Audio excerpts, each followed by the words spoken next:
Kembali ayat yang ke-32. Dia yang tidak menyayangkan anaknya sendiri, tetapi yang menyerahkannya bagi kita semuanya. Bagaimana mungkin ia tidak mengaruniakan segala sesuatu kepada kita bersama-sama dengan dia? Segala sesuatu, berkat rohani, berkat jasmani, keselamatan rohani. Ayat yang ke-33, siapakah yang akan menggugat orang-orang pilihan Allah? Allah yang membenarkan mereka. Tadi Allah di pihak kita. Sekarang Allah terus membenarkan saya dan saudara. Siapakah yang akan menghukum mereka? Siapa yang akan memojokkan saya dan saudara? Apakah Bapa? Bapa ada di pihak kita. Bapa terus membenarkan kita, terus membela di pihak dan membenarkan saya dan saudara. Lalu dikatakan siapakah yang akan menggugat orang-orang pilihan Allah, Allah yang membenarkan mereka, siapakah yang akan menghukum mereka? Lalu ayat yang ke-34. Kristus Yesus yang telah mati bagi saudara dan saya, bahkan lebih lagi yang telah bangkit, yang juga duduk di sebelah kanan Allah, yang malah menjadi pembela bagi kita. Saudara bisa bayangkan. Yesus itu naik ke surga, sudah bangkit. Lalu duduk di sebelah kanan saya dan saudara, di sebelah kanan Allah Bapa. Untuk menjadi pembela, untuk menjadi pensyafaat. Jadi setiap hari, setiap saat, itu Yesus itu di sebelah kanan Allah Bapa. Itu menjadi pembela, menjadi pendoa syafaat untuk saya dan saudara. Dan itu akan memberikan akses langsung kepada Bapa, supaya Bapa itu juga menolong saya dan saudara, campur tangan.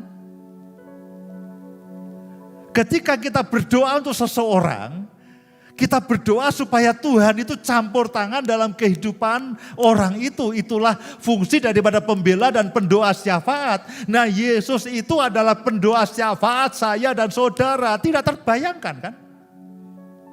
Tidak terbayangkan. Kita punya pendoa Pak Kus, Bu Lili, kita punya pendoa Bang Richard dan kawan-kawan yang lainnya. Puji Tuhan. Itu panggilan dan penetapan yang Tuhan berikan untuk mereka.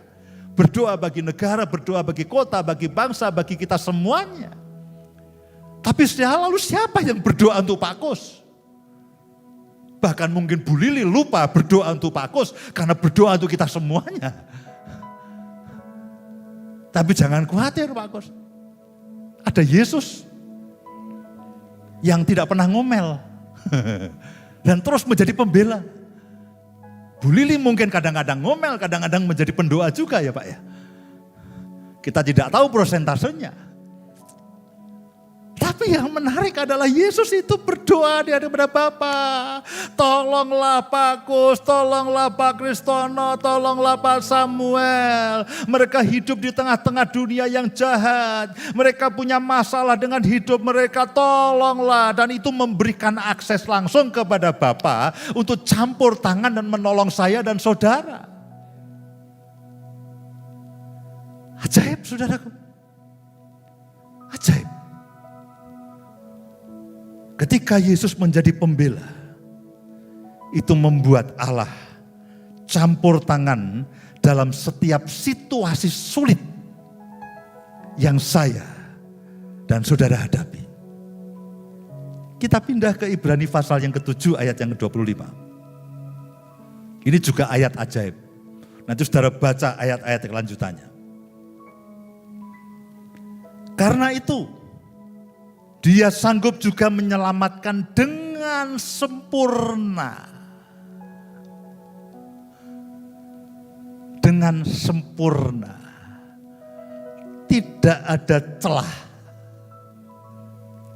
Kita, karena kebodohan kita, kadang-kadang bisa membuat celah. Tapi keselamatan yang Tuhan berikan pada saya dan saudara itu tanpa celah. Tidak ada kesempatan bagi iblis untuk mencari celahnya. Kenapa? Perhatikan baik-baik. Karena itu ia sanggup juga menyelamatkan dengan sempurna semua orang yang telah oleh Dia datang kepada Allah. Sebab Yesus hidup senantiasa untuk menjadi pengantara mereka. Tadi kan menjadi pembela. Menjadi pembela itu adalah supaya Allah Bapa itu campur tangan dan menolong saya dan saudara. Menjadi pengantara itu begini, mencari titik kompromi antara Allah dan saya dan saudara. Contoh begini, Bapa itu kan dikatakan saudara dan saya harus kudus. Karena Allah itu kudus, Bapa itu menuntut kekudusan. Nah, kita sebagai manusia, kita kan masih berbuat dosa. Nah, Yesus itu berdiri di tengah-tengahnya. Bapa, Engkau menuntut dia kudus, manusia ini kudus. Manusia ini ada kelemahan, ada dosanya. Lalu dia berkata kepada Bapa, aku sudah mati bagi dia. Darahku sudah tercurah bagi dia. Dan setiap kali itu menguduskan. Jadi Bapak akan melihat di dalam keadilannya. Oh iya, saya, Pak Kusbiantoro, Pak Kristono itu di hadapan Bapak itu kudus. Kenapa? Ada pengantara yang mempertemukan antara tuntutan Allah dan keberadaan manusia yang jauh daripada tuntutan Allah. Nah, itu yang membuat titik temunya, yang membuat titik kesepakatannya itu adalah Yesus. Karena Allah kudus. Hendaklah kamu kudus karena Allah itu kudus. Nah, kalau hanya ayat itu yang berbunyi, kita habis. Tapi ayat yang mengatakan darah Yesus itu menyucikan dan menguduskan kita. Nah, Yesus membuat ini bertemu. Tuntutan Allah. Ya, tuntutan Allah dan keberadaan kelemahan kita itu ditemukan oleh Yesus. Sehingga tidak ada celah untuk si jahat itu bisa menggugat. Itu tidak ada celah. Tidak ada celah. Darah Yesus, salib dan pengorbanan Yesus itu menjadi alasan mengapa dia bisa menjadi pengantara di antara kita. Dia menemukan, dia mengkompromikan. Nah, ketika Yesus sebagai pengantara saya dan saudara dengan Allah Bapa, yang dia lakukan adalah dia sedang menyingkirkan setiap penghalang secara hukum. Dia menyingkirkan semua penghalang secara hukum, sehingga saya dan saudara itu secara hukum berhak menerima semua janji Tuhan. Dia menyingkirkan semua penghalang hukum. Kalau pendakwa atau iblis itu akan mencoba mencari-cari kesalahan saya dan saudara, sehingga saya dan saudara itu dianggap tidak layak menerima semua anugerah ini. Itu pendakwa. Itu iblis akan mencoba mencari kesalahan saya dan saudara. Dan dengan mudah dia menemukannya. Setiap hari kita melakukan kesalahan. Setiap kali kita melakukan dosa. Dan iblis sangat mudah menemukan kelemahan dan kesalahan kita untuk membawanya kepada Bapa. Tapi sebelum sampai kepada Bapa, Yesus sudah ketemu dan mengatakan, semua dakwaanmu itu tidak berlaku. Karena tuntutan Allah dan dakwaan dan tuntutan iblis itu semua dimentahkan oleh Yesus. Aku sudah menebusnya. Darahku sudah menyucikannya. Baik untuk dosa yang sudah dilakukan dan bahkan untuk yang akan dilakukan. Lalu kita lanjutkan Ibrani pasal yang ke-7 ayat yang ke-26. Yesus adalah imam besar. Sebab imam besar yang demikian yang kita perlukan, yaitu yang saleh, tanpa salah, tanpa noda, yang terpisah dari orang-orang berdosa, dan lebih tinggi daripada tingkat-tingkat surga, yang tidak seperti imam-imam besar lain, yang setiap hari harus mempersembahkan korban untuk dosanya sendiri, dan sesudah itu barulah untuk dosa umatnya.